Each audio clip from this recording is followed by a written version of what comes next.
Yellowstone volcano spawned a twin super-eruption, and it changed the Earth's climate. Geological Society of America reports this. A new geological record of the Yellowstone supervolcano's last catastrophic eruption is rewriting the story of what happened in the last super-eruption that took place 630,000 years ago. We know that the latest super-eruptions of Yellowstone were 2.1 million years ago, 1.3 million years ago, and 630,000 years ago. These were the super-eruptions. It has had many other eruptions since then. A large lava eruption 70,000 years ago, and another 80 eruptions since then. One of them that took place 5,300 years ago was a hydrothermal eruption, a huge geyser type eruption that gave rise to Mary Lake. So, the story of what happened 630,000 years ago and how it affected Earth's climate. This super eruption formed the vast Yellowstone caldera that we see today that has the Yellowstone Lake on most of it, and the second largest on Earth. A new geological record of Yellowstone supervolcano's last catastrophic super-eruption. A rewrote history of what happened 630,000 years ago and how it affected Earth's climate. This eruption formed the vast Yellowstone caldera, and it's the second largest on Earth. This is on Science Daily. 2 layers of volcanic ash bearing the unique chemical fingerprint of Yellowstone's most recent super-eruption have been found in seafloor sediments in the Santa Barbara Basin. We're talking about all the way down to Southern California. Okay, the volcanic ash from that went all the way down to Southern California, and who knows where else further than that. So that's off the coast of Southern California. These layers of ash, or tephra, are sandwiched among sediments that contain a remarkably detailed record of ocean and climate change. And together, both the ash and the sediments reveal that the last eruption was not a single event, but 2 closely spaced eruptions that tapped the brakes on a natural global warming trend that eventually led the planet out of a major ice age. Quote, we discovered here that there are 2 ash-forming super-eruptions, 170 years apart, and each cooled the ocean by about 3 degrees Celsius, end quote. This is what University of California, Santa Barbara geologist Jim Kenneth said, who will be presenting a poster about the work at the annual meeting of the Geological Society of America in Seattle. Attaining the resolution to detect the separate eruptions and their climate effects is due to several special conditions found in the Santa Barbara Basin, Kenneth explains. Now, one condition is the steady supply of sediment to the basin from land, about 1 millimeter per year. Then there is the highly productive ocean in the area, fed by upwelling nutrients from the deep ocean. This produced abundant tiny shells of foraminifera that sank to the seafloor where they were buried and preserved in the sediment. These shells contain temperature-dependent oxygen isotopes that reveal the sea surface temperature in which they lived at the time. But none of this would be much use, said Kenneth, if it not for the fact that oxygen levels at the seafloor in the basin are so low as to preclude burrowing marine animals that mix the sediments and degrade details of the climate record. As a result, Kenneth and his colleagues can resolve the climate with decadal resolution. By comparing the volcanic ash record with the foraminifera climate record, it's quite clear, he said, that both of these eruptions cause separate volcanic winters. Okay, so they were 170 years apart, and they both caused separate volcanic winters. Can you imagine? huge volcanic winters 170 years apart, which is when ash and volcanic sulfur dioxide emissions reduced that amount of sunlight reaching Earth's surface and caused temporary cooling. These cooling events occurred at an especially sensitive time when the global climate was warming out of an ice age and easily disrupted by such events. Kennett and colleagues discovered that the onset of the global cooling events was abrupt and coincided precisely with the timing of the supervolcanic eruptions, the first such observation of its kind. But each time the cooling lasted longer than it should have, according to a simple climate model. He said, "We see planetary cooling of sufficient magnitude and duration that there had to be other feedbacks involved. These feedbacks might include increased sunlight reflecting sea ice and snow cover, or a change in ocean circulation that would cool the planet for a longer time." It was a fickle but fortunate time, Kennett said, of the timing of the eruptions. If these eruptions had happened during another climate state, we may not have detected the climate consequences because the cooling episodes would not have lasted so long. This is provided by Geological Society of America, and it's on Science Daily.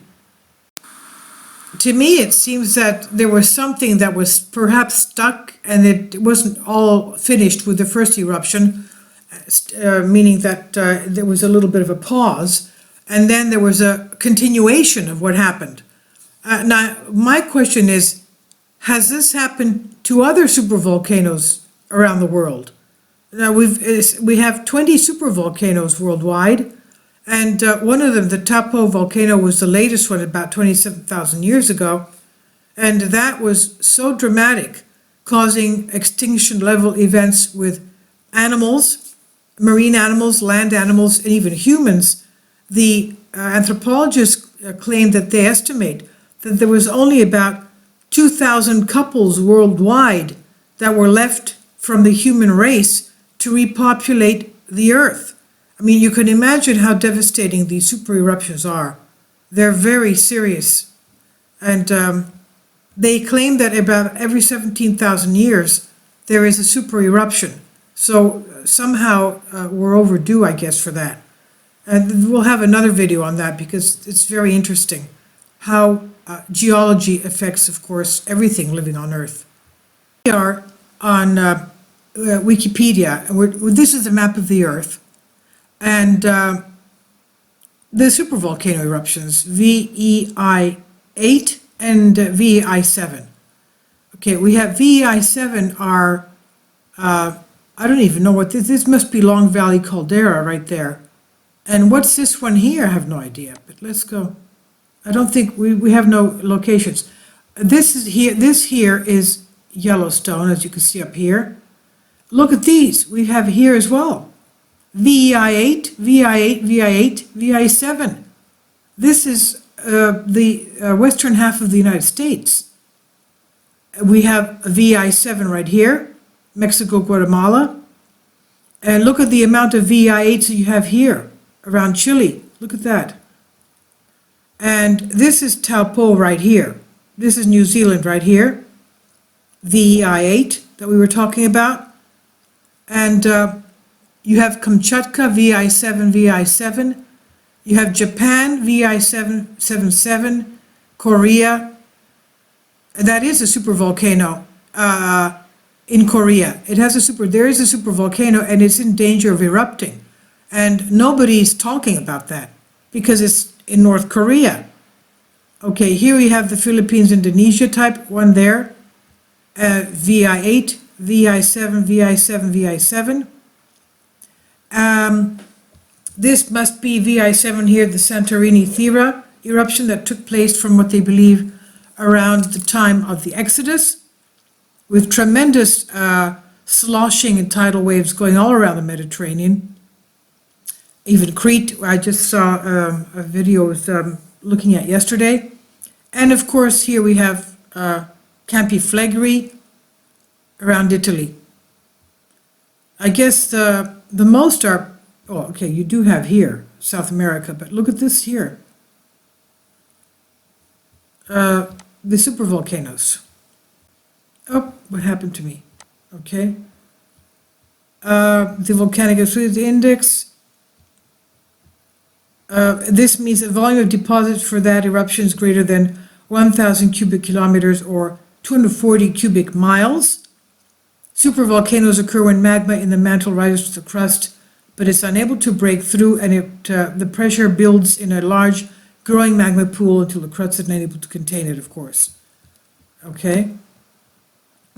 Now, the Oroani eruption of New Zealand Taupo volcano about 27,000 years ago, as I said, was the world's most recent VEI-8 eruption. And they take place from what they say. Okay, this is a list of them. We even had in New Brunswick, Canada, about 500 million years ago. New Brunswick, Canada. And the other one's in Wawa Springs. That was the huge one. Around Utah, United States. Okay. How much did New Brunswick give? Okay, that was a VEI-9. VEI-9. New Brunswick, Canada. Amazing. That was about, we said, 500 million years ago. I'm talking about New Brunswick, Canada, because, you know, one of the videos I just did today having to do with the mid-continental rift around the Great Lakes and Lake Superior has a magma plume and hotspot right under there. And the geologists don't know where it's coming from. Well, we do have volcanoes, 30 volcanoes off the east coast of the United States. There are the undersea volcanoes off the east coast, and they're still there. So VEI-9 is New Brunswick, Canada. I have to remember that.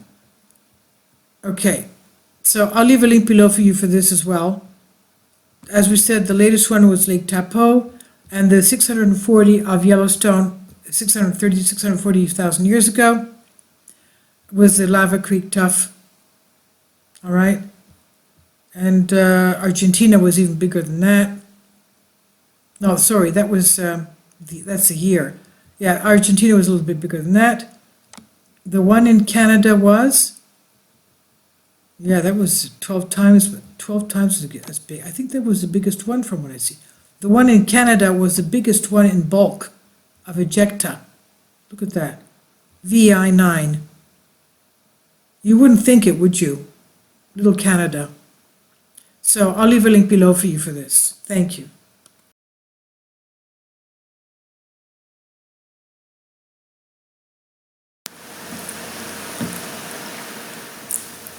If you'd like to join me on my Patreon account, you will hear content not covered by mainstream media. These riveting stories will be based on my research, and I will state my opinions and give my personal insight on diverse and controversial subjects and world events not covered by mainstream media, and not supported by YouTube guidelines. So whatever I have on my Patreon, most of those will not be on my YouTube channel. Please consider becoming a member today. More of the most significant and important videos will be on my Patreon channel. Your support helps me to continue my research and keeps this YouTube channel alive. And we depend on your support, your generous charity, because we help economically challenged families here in Athens, Greece, in Kapota, and we also help the young generation with university tuition and the community around our church. Thank you.